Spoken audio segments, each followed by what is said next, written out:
What a day, guys. Where to begin? So today was second Illinois gun season. Gun season muzzleloader, so I had 2 tags. So unfortunately I have no video footage whatsoever of anything that happened in the woods today. David actually did go with me, but he sat in the car the whole time because he did not have any tags. So I went in, I had my climber already in the woods, got up, set up before daybreak, anything like that. Saw, I don't even know how many deer. Saw something like probably all told somewhere in the neighborhood of 45-50 deer today. Now a lot of those were the same deer. Okay, I don't know exactly because a coyote got in the woods and was chasing them back and forth, back and forth, back and forth, back and forth. So anyway, about 8:30 I remember looking down and all these deer took off and went across the bean field away from me. About 15 minutes later, 15 plus deer come flying back across the woods towards me. So I got up, got ready, sat there, and unfortunately they all went too far out of range. And then so I sat there for a minute and I thought, well, this stinks, you know, it is what it is. So then I look over my shoulder and 5 more deer are coming, and they're coming like they're gonna walk in the woods 45-50 yards from me.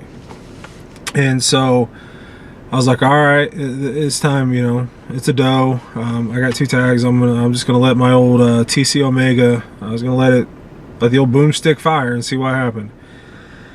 So the first 2 come in, don't give me a shot. At this point I'm already cocked, ready to let the hammer down.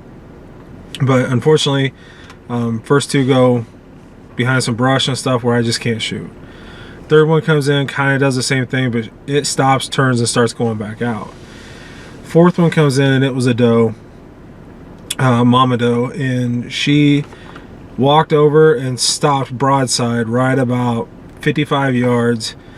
And like I said, I had the old Thompson Center Omega Z5, and I pulled the trigger and I see her take off. I see all the deer take off, and at first I thought, well, I missed. Kind of the theme of my life, shooting, I seem to miss a lot, unfortunately. But with my muzzleloader and my Thompson Center, I'm usually pretty spot on. So I was a little like, okay, what's going on here? Something's not right. So I get mad. I lower all my stuff. I get down. I'm mad. I walk over by where she's at, or where she was.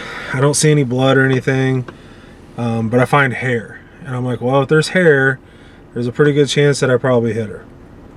So anyway, I start walking the trail towards her. I get about 60 yards, and with the muzzleloader, unfortunately with the muzzleloader, you get a lot of, not a lot of blood to begin with.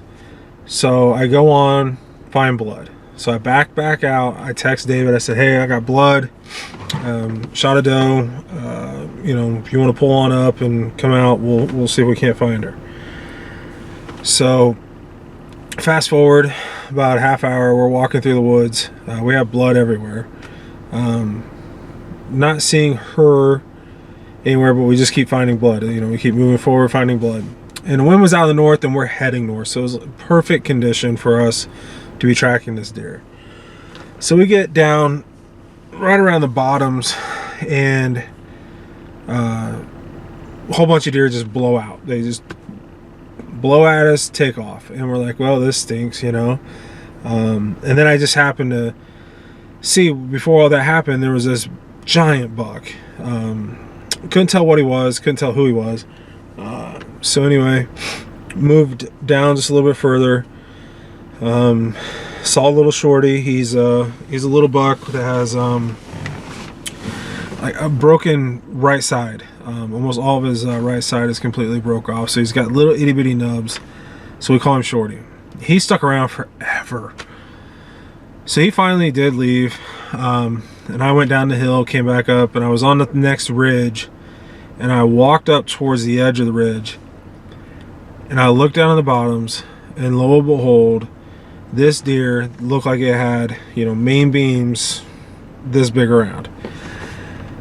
And I was like, oh boy. And he's broadside.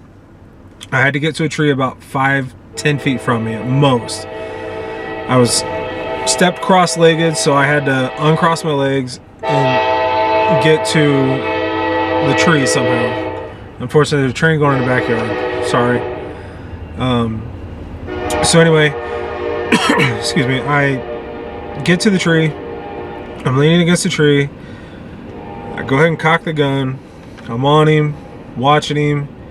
He's broadside. And of course my heart starts racing because this deer is just massive. And I'm, just heartbeats going crazy. So anyway, I control my breathing, got my heartbeat down. Deep breath in, deep breath out. Deep breath in, half out, and I pull the trigger. At the same time that I pull that trigger, that buck is broadside, turns and faces me. And I thought, oh no. I even think I said, dang it, really loud. So I see him take off. Goes up this little like hill thing. And I was like, well, this stinks, I can't believe I just missed this deer. And so I go ahead, move a few inches, feet forward. I'm looking at David, and I'm just shocked that I just possibly missed this deer. So he tells me go ahead and reload again, because he's down in the bottoms of like between two ridges that come down. He's in the bottom of those ridges. And I said, hang on, I just saw a deer. And when she got up, I could see blood on her side. So I knew it was the doe I shot. So I said, okay. So I'm reloading as fast as I can. Get completely reloaded. He gets up there and he's like, so what happened? I was like, I don't know. He turned right as I shot. I don't know if I hit him or not. It's unfortunately it is what it is. It happens. To the best of hunters, to the most seasoned of hunters, it happens. Well, anyway, this deer walks down, or we walk over to the other side of the ridge, to the right, start walking down the ridge, and we get about 40-45 yards and I hear I don't know what David was trying to say, but all I knew is he pointed. I thought he was saying it was a buck. I swung around with my gun real quick, and then I saw the antlers. Folks, Drew Brees is down on the ground. Beautiful 9-point, mainframe 9. He's a 10-point overall. Absolute stud of a buck. And he's down. I lost it. I fell down. I'm not gonna lie to you guys, I cried. Many of you don't know, or most probably don't know, my grandfather, who passed away 10 years ago, got me starting in hunting when I was around 18-19 years old, as well as my wife and her family. And my grandpa shot a big buck back in 1977, I think it was. That buck is actually on my wall now. And last night on the way home, on my phone, I hit play on a song, and it was a song that my grandfather played every single time he went somewhere on vacation. Willie Nelson's On the Road Again. I was extremely close to my grandfather, and I'm gonna start getting a little bit emotional here. Last night on the way home, I asked Grandpa and God to please, send a buck that I could shoot. That's all I wanted. I just wanted one buck.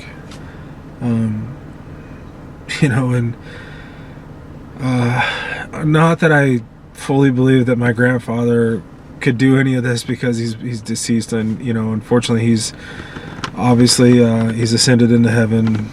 He's been gone for 10 years. So anyway, he and God provided today. And while I miss that man, there are things that I see daily that remind me of him. And he always going to be, right there. And so for my 2020 season, for the rest of my life. This season will always be dedicated to my grandfather, Jim Burge. I love you and miss you, Pop-Pop.